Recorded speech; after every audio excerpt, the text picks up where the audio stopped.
Bonjour, très heureuse de vous accueillir à la 3e édition du Retail Day que Roland Corporate organise avec son partenaire Bourse Direct. Alors vous êtes Olivier Dez, vous êtes le directeur général d'HRS qui est un pure player de stations de ravitaillement d'hydrogène. Alors HRS conçoit et produit des stations sur son site à Grenoble. Vous avez développé une large gamme de stations permettant de répondre à de vastes demandes. Alors HRS est coté sur Euronext Growth depuis février 2021, donc on fête la 4e année de cotation en bourse. Alors juste pour la petite histoire et pour rappel, ça aura quand même été la plus grande introduction en bourse sur Euronext Growth, sur ce marché, depuis sa création, 20 ans. Et donc on se rappellera d'une demande assez exceptionnelle puisqu'elle a représenté 4 fois l'offre au moment de l'introduction.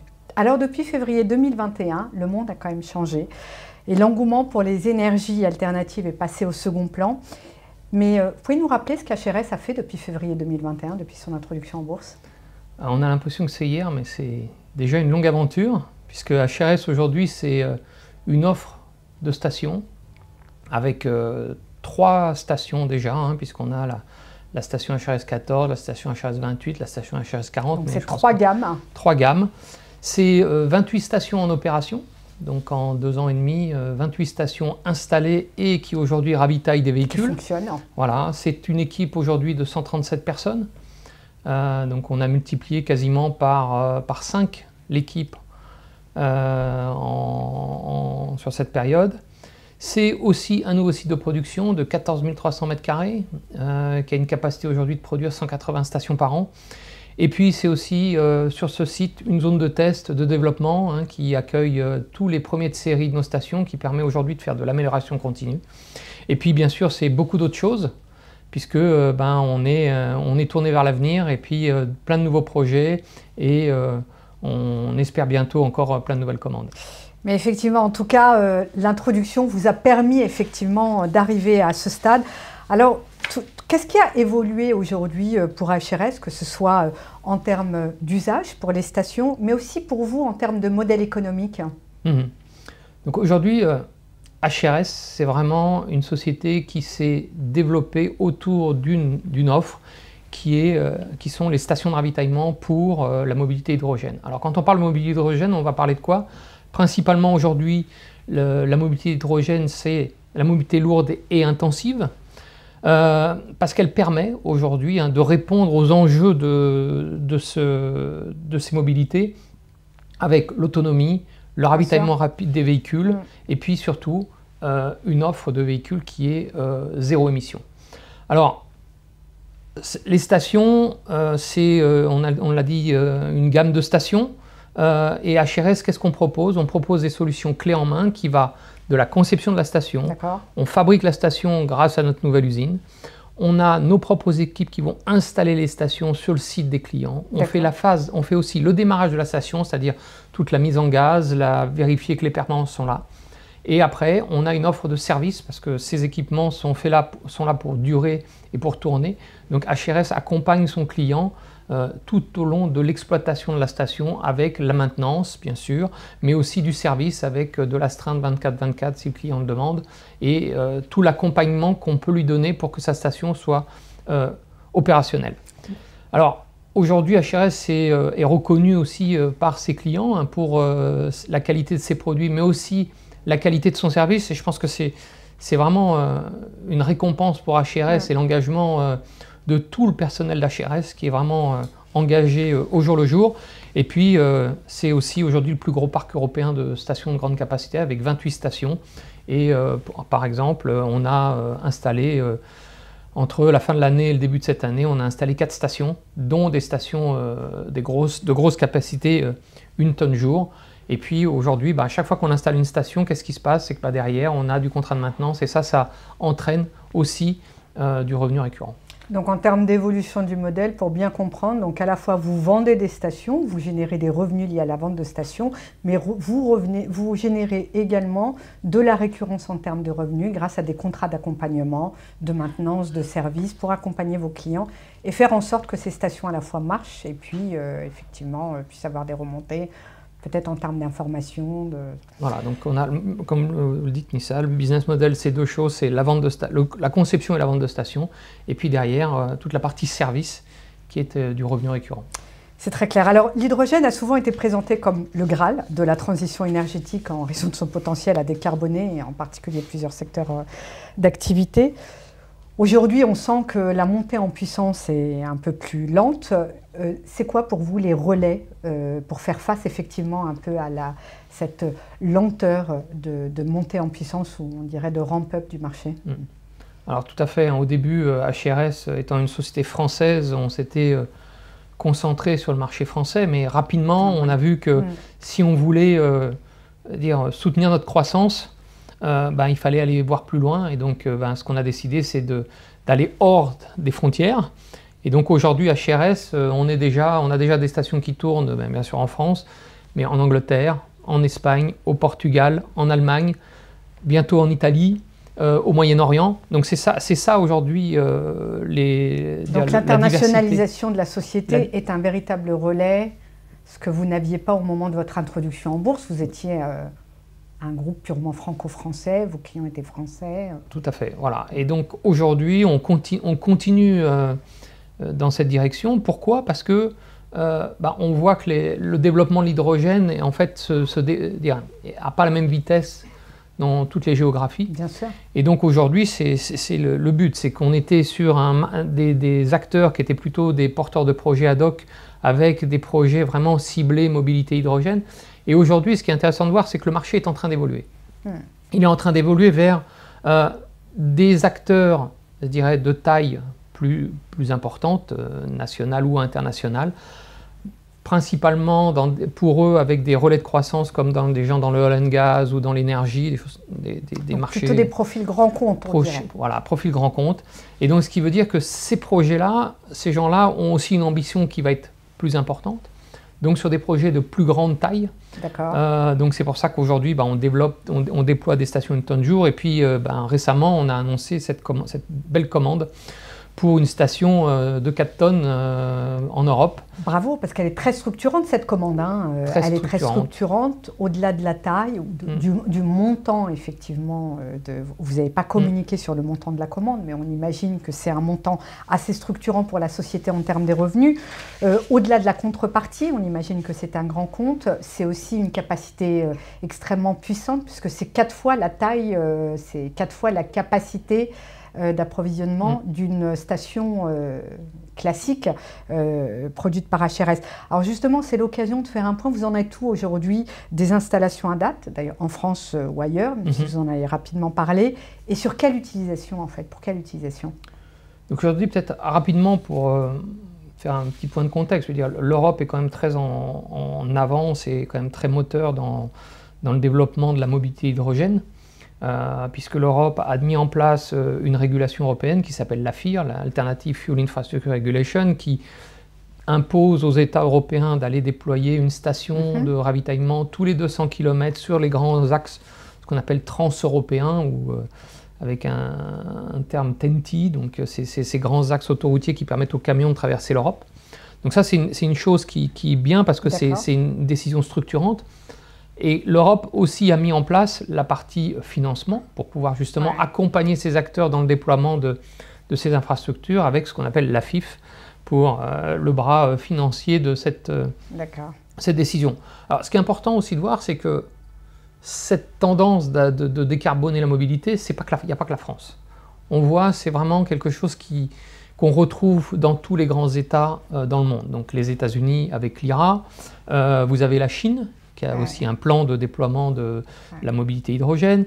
Vous avez aussi des acteurs comme les pays du Golfe, les pays arabes, et puis aussi tous les pays du sud asiatique. Donc tous ces pays-là ont soit ont décrit une stratégie de décarbonation, soit ont commencé à déployer des infrastructures. D'accord. Donc ça, c'est vraiment clé. Après, ce qu'il faut voir, c'est que l'infrastructure aujourd'hui qui a été déployée, parce qu'en Europe, on a quand même la chance d'avoir une infrastructure de mobilité hydrogène qui existe déjà. Elle existe, mais elle est, alors on ne va pas dire obsolète, mais elle a été développée pour ravitailler plutôt des véhicules légers. Et aujourd'hui, quand on parle mobilité hydrogène, là où la mobilité hydrogène fait vraiment sens, c'est quand on va vers un usage intensif ou du véhicule lourd ou de l'usage continu. C'est là vraiment où par rapport aux véhicules décarbonés d'aujourd'hui, on est différenciant parce qu'on peut se ravitailler très rapidement. Aujourd'hui, c'est on va dire entre 3 et 10 minutes suivant un petit véhicule ou un camion.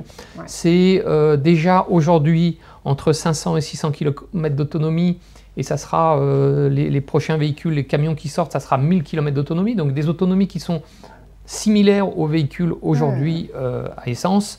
Mais c'est aussi des enjeux de structuration de filières qui sont importantes. Bien sûr. Alors justement, on parlait de l'offre.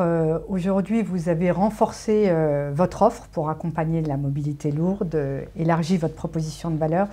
Aujourd'hui, c'est quoi les défis technologiques, les défis techniques, pardonnez-moi, et réglementaires pour adapter vos stations aux camions, aux trains, aux bateaux? C'est une très bonne question. Aujourd'hui, quand même un point important, c'est que la mobilité hydrogène est déjà très réglementée en termes de ravitaillement, c'est-à-dire que tous les véhicules vont avoir la même connectique, tous les véhicules doivent suivre la même réglementation pour être ravitaillés. Donc ça veut dire que quand on développe une station, on s'appuie sur ces réglementations et on est sûr que en s'appuyant sur cette réglementation, et de toute façon c'est demandé par nos clients, tous les véhicules qui sont sur le marché vont pouvoir venir se ravitailler. Donc ça déjà c'est quelque chose d'important. La deuxième chose, c'est qu'on anticipe les besoins, les futurs besoins de demain. Parce que bien sûr, on veut toujours ravitailler plus vite, ravitailler plus, etc. Donc ça, aujourd'hui à CRS, on est déjà engagé là-dedans. Et donc grâce aussi à notre zone d'essai sur notre site de Champagny à côté de Grenoble, on participe à un projet européen qui s'appelle REDI, qui anticipe l'arrivée justement des camions avec des autonomies de 1000 km et de pouvoir faire le plein de ces camions en 10 minutes. Donc on fait tout ce qu'on peut pour pouvoir offrir en fait une expérience similaire aux camions, que ce soit du diesel ou de l'hydrogène. Et ça, c'est très différenciant, surtout quand on propose une offre décarbonée. Et puis aussi, là, on a, début d'année, signé un partenariat avec Toyota. On va en parler. Un partenariat avec Toyota qui, eux, ont une autre approche, c'est-à-dire que plutôt que d'aller faire une station qui va ravitailler très vite beaucoup, mais c'est d'utiliser 2 points de ravitaillement, parce que souvent les stations, elles ont plusieurs points de ravitaillement pour remplir un seul véhicule et pouvoir le remplir 2 fois plus vite. Donc voilà, donc on anticipe. Aujourd'hui, un HRS, c'est aussi ça, c'est anticiper les besoins de demain, aussi bien dans la conception de nos stations que dans des partenariats ou des développements techniques pour répondre aux enjeux de demain. C'est très clair. Donc vous avez signé des partenariats, vous venez de le citer, des partenariats stratégiques avec des acteurs clés de la filière. Est-ce qu'on peut imaginer un développement de solutions sur mesure pour chaque type de transport lourd? Alors aujourd'hui, on a déjà une offre qui s'adapte aux besoins du client. Aujourd'hui, on est parti en une conception de nos stations sur la base de solutions modulaires. Donc on développe des modules et ces modules, après, on peut les assembler, on peut rajouter des choses, mais sur la base de quelque chose qui est standardisé, donc ce qui permet aussi d'aller vers de la fiabilité, parce que c'est quand même important. On ne l'a pas dit, mais une station de ravitaillement, c'est comme une station de service, c'est-à-dire que quand le client vient pour remplir son véhicule, il faut que ça fonctionne. Sinon, il repart pas.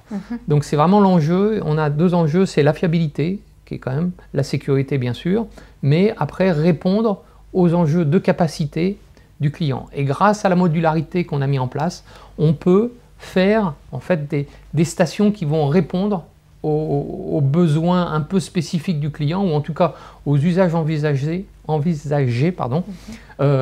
du client. Et donc par exemple, on en parlait tout à l'heure, la fameuse station de 4 tonnes, elle a été faite grâce à ça.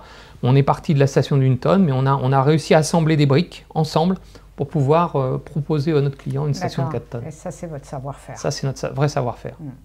Et ce savoir-faire, pardon, on dit ça, mais ce savoir-faire va aussi bien dans on va dire la conception, donc mettre que les modules s'agencent ensemble, mais il y a aussi toute la partie contrôle-commande, c'est-à-dire comment je vais piloter tout ça pour que derrière ça fonctionne de façon optimum et au moindre coût pour le client. C'est très clair. Alors HRS est une entreprise cotée, on l'a dit, vous avez levé près d'une centaine de millions d'euros en 2021. Ça vous a permis d'aller assez loin, puisque ça vous a permis effectivement d'investir dans un site que moi j'ai eu l'occasion de visiter, flambant neuf, et qui est prêt effectivement à produire. Rappelez-nous simplement la capacité de production de ce site aujourd'hui à Champagny. Ce site va être capable de produire 180 stations par an. Ce qui est quand même... Il faut voir qu'au cours des 10 dernières années, il y a un peu moins de 100 stations qui ont été installées en Europe.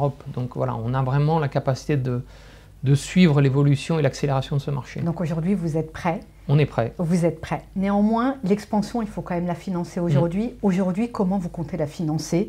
Comment vous financez? Et on en a parlé rapidement tout à l'heure, mais est-ce que les subventions publiques, d'abord, est-ce que vous en bénéficiez ou à quel niveau de la chaîne de valeur elles sont? Parce qu'elles existent, hein, les subventions. Donc aujourd'hui, peut-être pour revenir un peu, oui, les investissements principaux ont été réalisés chez HRS, c'est-à-dire, comme vous l'avez dit, on a investi dans un bâtiment, on a investi dans une zone de test, on a fait les recrutements. Donc aujourd'hui, la société est vraiment prête à l'accélération et prête à répondre à l'enjeu du marché. Et on est vraiment aujourd'hui un acteur unique et de premier plan, hein, qui va bénéficier de l'accélération du marché. Après, aujourd'hui, qu'est-ce qui se passe? C'est qu'on n'est plus en phase de recherche et développement, on n'est plus en phase de conception, on est vraiment en phase aujourd'hui de déployer, et c'est ce qui permet aujourd'hui d'avoir une activité commerciale importante et de pouvoir justement, comme on disait tout à l'heure, s'internationaliser et aller répondre à tous les marchés. Après, et d'être crédible. Et d'être crédible vis-à-vis de clients, compte tenu de cette capacité que vous avez, du savoir-faire, des équipes que vous avez.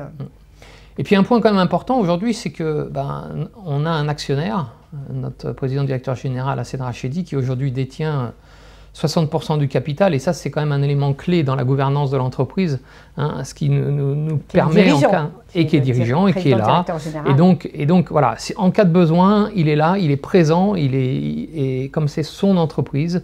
Oui, rappelez-nous combien il a du capital. Aujourd'hui, il a un peu plus de 60% du capital encore, donc voilà, donc il est vraiment, c'est significatif. Et bon, et jusqu'ici, aujourd'hui, à HRS, on a réussi à préserver nos forces, hein, et les intérêts de ses actionnaires, parce que voilà, les intérêts des actionnaires sont vraiment alignés avec les intérêts aujourd'hui de l'actionnariat principal de l'entreprise. Incontestablement. Peut-être une question, puisqu'on est là pour parler en fait à vos actionnaires individuels et à des investisseurs individuels, non-acteurs actionnaires de HRS. Vous faites quoi, vous, pour les actionnaires individuels? Alors, aujourd'hui, qu'est-ce qu'on fait? Aujourd'hui, HRS essaye de communiquer vraiment de façon importante. Je pense qu'aujourd'hui, si on regarde dans notre domaine, on est la seule société du secteur qui partage autant d'informations. On est aussi bien financière, stratégique, du marché. Donc aujourd'hui, je pense que ça, c'est vraiment c'est quelque chose qui est différenciant. Et si vous allez sur notre site web, dans l'onglet investisseurs, vous allez retrouver toutes les informations, tous les communiqués de presse, tous les rapports, tout ça, toutes les présentations qu'on fait, elles sont publiques. Et je pense qu'aujourd'hui, voilà, on est vraiment le plus transparent possible, en tout cas. Et puis, donc, je pense que ça revient aussi à ce qu'on disait tout à l'heure. Je veux dire, le fait d'avoir un actionnaire principal, aujourd'hui, ça fait vraiment la différence. Et puis, il est là, il veille à une gestion financière bien au cordeau. Bien sûr. Donc on dira qu'effectivement, l'alignement d'intérêt est un élément clé, hein, quand même. Tout à fait. L'alignement d'intérêt, puis évidemment tout l'effort que vous faites, et ça c'est vrai en termes de transparence vis-à-vis de la performance économique, commerciale, de vos projections aussi en termes d'ambition. Et ça c'est vrai que c'est quand même une grande qualité pour une entreprise cotée d'apporter autant de transparence. Alors en conclusion, si on se projette dans 5 ans, est-ce qu'on peut imaginer un monde où l'hydrogène sera enfin une solution incontournable et déployée à grande échelle dans le transport de marchandises ou de passagers, ou est-ce que vous pensez que ça restera une solution de niche en fait? Non, l'hydrogène est vraiment la solution pour décarboner ce qu'on disait, la mobilité lourde et intensive. C'est vraiment là où on va apporter une solution qui va permettre vraiment de faire du zéro émission, tout en répondant aux contraintes de ces mobilités. Donc ça, je pense que c'est... Voilà. Et ce qu'on disait au début de l'entretien, c'est que ce constat a été fait pas seulement au niveau européen, mais aux États-Unis, mais en Chine, mais dans les autres pays du monde. Et donc, on voit vraiment cette mobilité se développer. Alors, ce qu'on me disait, hein, mobilité lourde, mobilité intensive. Donc, quand on parle de mobilité lourde, ça va être le transport de marchandises. Mobilité intensive, on va parler principalement aujourd'hui de tout ce qui va être chariot élévateur logistique.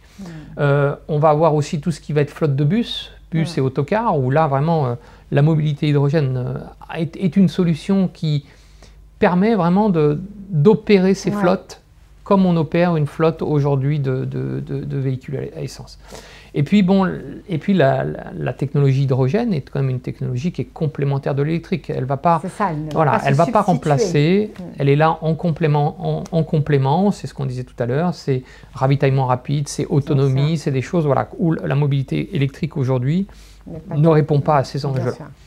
Et puis, aujourd'hui, la mobilité hydrogène, c'est ce qui va permettre aux véhicules, et déjà dès aujourd'hui, d'avoir une autonomie importante, et des autonomies encore plus longues demain, hein, parce que faire des camions avec 1000 km d'autonomie, c'est déjà possible aujourd'hui. Et puis tout ça en ravitaillant rapidement. Et puis pour finir, peut-être que on reste focalisé sur l'avenir.